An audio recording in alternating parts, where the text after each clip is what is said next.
लिया है। पहले ईसाई मिशनरी जब इस देश में काम करती थी तो पहले धर्म परिवर्तन करते थे, नाम बदला करते थे।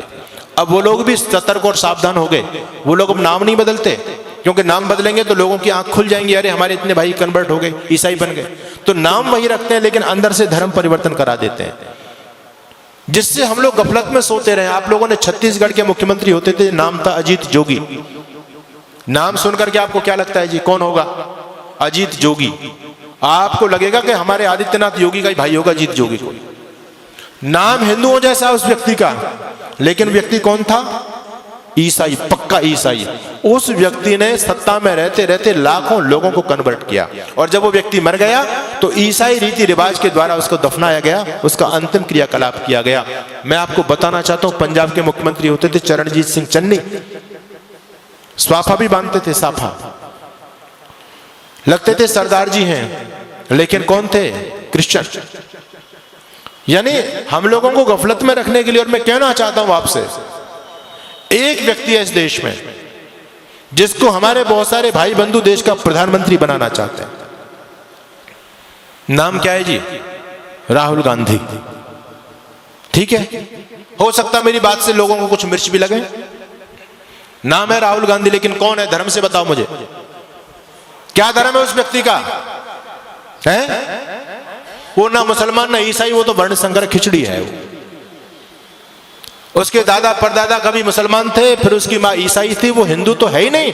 लेकिन हैरानी की बात यह कि हिंदू उसको प्रधानमंत्री बनाना चाहते हैं। यानी हम जरा भी नहीं सोचते, जब इस ईसाई इस देश की सत्ता को अपने हाथ में लेगा, वो ईसाइयत को बढ़ावा देगा, हिंदुत्व को बढ़ावा देगा। ये सोचने की बात है। हम अपने स्वार्थ में इतने ज्यादा अंधे हो रहे हैं, आज राजनीतिक स्वार्थों में इतने अंधे हो रहे हैं। कोई अगर राजनीतिक पार्टी देश के लिए अच्छा काम भी करे, हमको उसका विरोध जरूर करना है। अभी इस देश की केंद्र सरकार ने एक योजना निकाली, अग्निवीर की योजना निकाली। लोगों के पेट में दर्द हो रहा है, राजनीतिक लोगों के पेट में दर्द हो रहा है, आने वाले भविष्य को नहीं देख पा रहे। मैं आपको आगाह करना चाहता हूं, इस देश में भयंकर गृह युद्ध होने वाला है, टल नहीं सकता, अवश्य में भावी है, रुकेगा नहीं वो। और उसकी उन लोगों ने तैयारी कर रखी है पूरी तरह से। उनका छोटा छोटा बच्चा बम चलाने में, पत्थर फेंकने में, तलवारबाजी में, चैनबाजी में एक्सपर्ट है। उनकी लड़कियां भी एक्सपर्ट हैं। आपके बच्चे क्या जानते हैं? एक ही बच्चा है आपके पास में, उनके 17 वो तो कहते हैं 2-4 मर भी गए, फिर भी हमारे पास 11-15 तो फिर भी बचते हैं। कोई हमको चिंता वाली बात नहीं। उनका बच्चा बच्चा एक्सपर्ट है। हमारे आदरणीय जो बुद्धिमान राजनेता लोग, उन्होंने सोचा कि हम भी अपने बच्चों को कम से कम ये जो है आत्मरक्षा का चीज तो सिखाई दे। जब देश के हालात बदलेंगे तो कम से कम स्वयं की रक्षा कर पाएंगे, अपनी बहन बेटी अपने बच्चों की रक्षा तो कर सकते हैं वो लोग। इसके लिए अग्निवीर योजना चलाई गई कि हर एक बच्चे को सैनिक शिक्षा दी जाए। अच्छी योजना है, इसका विरोध नहीं करना चाहिए, इसका सम्मान करना चाहिए। हर बच्चे को ये सैनिक शिक्षा मिले, क्योंकि आने वाला समय बहुत भयंकर है। आपके घर में लाठी तक नहीं है, आपका बच्चा कुछ जानता ही नहीं है, आप कैसे उन विधर्मी लोगों से टकराओगे? एक सज्जन कहने लगे, अब हमको AK-47 रखनी पड़ेगी, बंदूक रखनी पड़ेगी, भाला रखना पड़ेगा, अपने घर में फरसा रखना पड़ेगा, लाठी रखनी पड़ेगी। अरे मैंने कहा, इतने हथियार के नाम तुमने गिना दिए, इन हथियारों को चलाएगा कौन? कोई चलाने वाला है तुम्हारे पास में? एक बच्चा है, उसको हमने क्या बनाना चाहते हैं? उसको DM बनाना चाहते हैं। वो लोग कहते हैं हिंदू इतना मूर्ख प्राणी है धरती पर, एक बच्चा करके अपने बच्चों को DM बनाना चाहता है। हम 17 बच्चा पैदा करते हैं, इस देश का PM अपना बनाएंगे। जिस दिन इस देश का PM हमारा बन जाएगा, DM कुछ नहीं बेचेगा, शासन हमारे हिसाब से चलेगा। क्या लोगों की योजना है? हमसे ज्यादा सोच रहे हैं वो लोग। आप एक बच्चा करके उसको सरकारी नौकर बनाना चाहते हैं, और वो 10 बच्चा पैदा करके सरकारी अपना बनाना चाहते हैं। बताओ किसकी योजना में ज्यादा दम है? हम तो कहीं नहीं ठहरे उनके सामने। उनका इतना समर्पण देखो।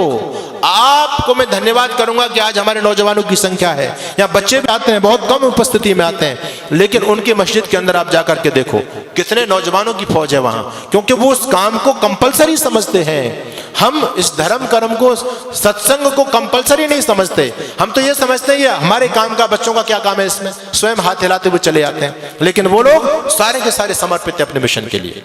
इसलिए मैं आपके बीच में निवेदन कर रहा हूं, भयंकर आंधियां चलने लगी हैं, ज्वार को पैदा करो।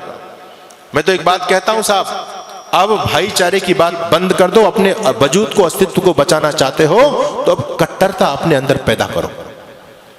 हम दुनिया से इसलिए खत्म हो गए, सारी उदारता की ठेकेदारी हम लोगों ने अपने ऊपर ले रखी है। बस तुम भाई भाई चिल्लाते रहे, वो तुमको चारा बना करके चाट गए। बड़ी हैरानी की बात है, आज भी लोगों की आंखें नहीं खुल रही हैं। ये राजनीतिक दल आपस में हम लोगों को लड़ा करके, ये तो नालायक लोग हैं, अपना उल्लू सीधा कर रहे हैं, लेकिन हम भोले भाले भाई आपस में लड़ रहे हैं।